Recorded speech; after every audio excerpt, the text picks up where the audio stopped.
How can you resolve a conflict?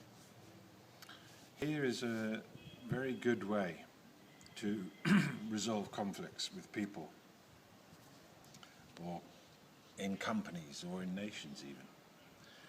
And there's three things, basically. The first thing is that in order to resolve a conflict with somebody, at least one party, preferably both parties, must choose authentically and genuinely to resolve the conflict. You can't do it pretending that you're doing it but not really wanting to do it. If you really choose to do it, that's the first thing. And secondly, you have to be willing to put down being right. People think that they will look bad if they aren't right. So the issue of who's right and wrong has to be put down. And then thirdly, one has to be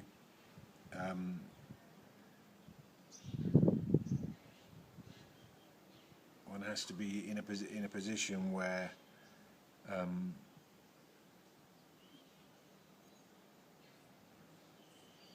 you're able to distinguish between the story and the meaning, and the context and the content. So, when you have a conflict with another person, you can't change them. You have no real way of changing their view or changing them. So, all you can really do is work on yourself and see what is it about the way you're being that has brought this into your life. Who are you being such that you're in conflict? Because actually no one else is putting you in conflict. There are other things that have happened that are worse that didn't put you in conflict. So your access to conflict is a creation of your own. It's not the circumstance that did it or the person that did it. So who you're being that person is will give you how you get them. Who are you being that person is? This is the question that underlies the story. In the story of what has happened between you and them, clearly you've been insulted, or clearly you've been upset, or clearly they've done something wrong and you were right. Remaining in that position, nothing will shift. Because if we go and interview them, we find that actually their version is that you did this, that you haven't done that, and that they're right, and they've been wronged by you. So the right-wrong context will get us nowhere, nor will the story.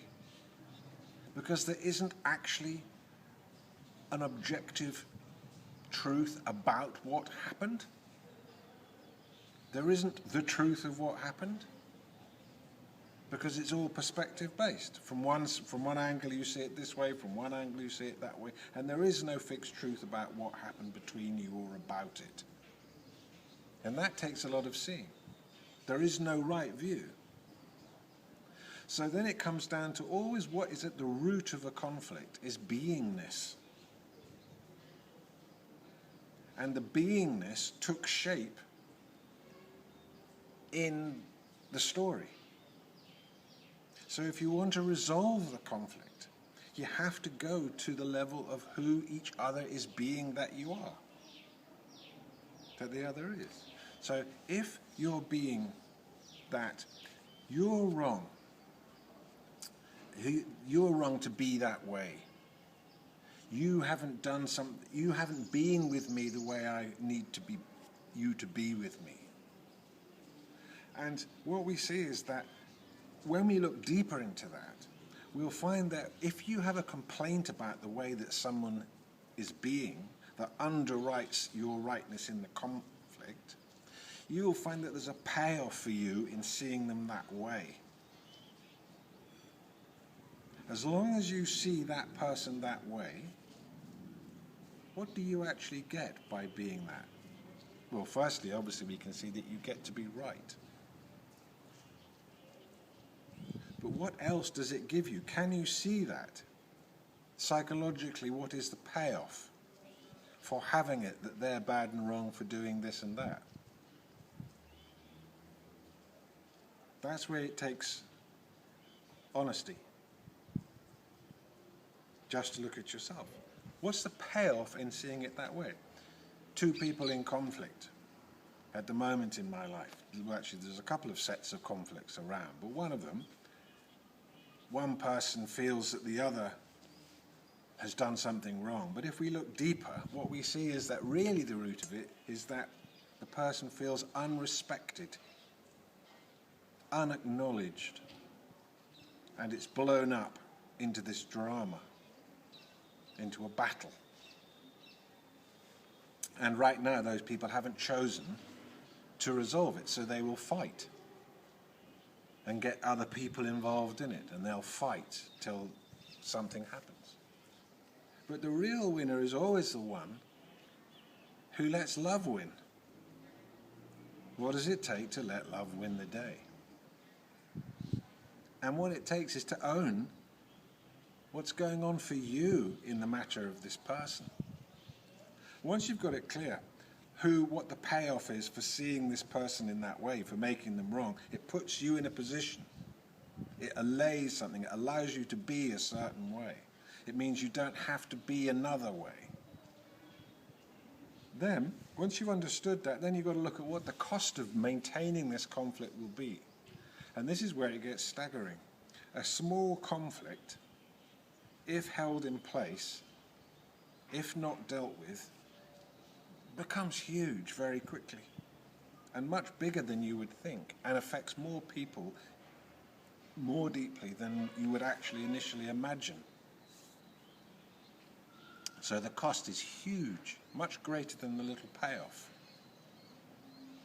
So having seen that in oneself, in order to resolve the conflict, one then communicates that to the other person. The conversation isn't about what happened or what the issues are. The conversation is about how you've realized who you were being, such that this has come up in the first place.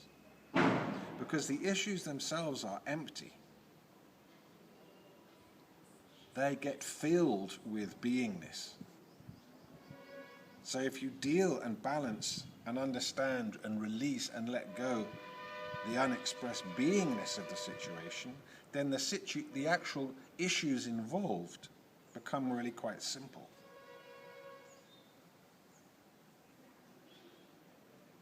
And then new possibility is available. New possibility of being. And then a conflict that threatened to bring about great harm for both sides and for others actually becomes a cause for a greater creativity, for a greater connectivity, for a greater love. So there's no right and wrong. Forget right and wrong. There's actually very little satisfaction in being right. Forget right and wrong. Choose, really honestly choose to resolve the conflict rather than be right. Be prepared to put being right down.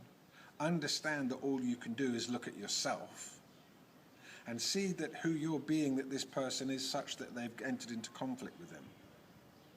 Not as a story, but who you're being that they are. How are you holding them? In what way in yourself do you hold them?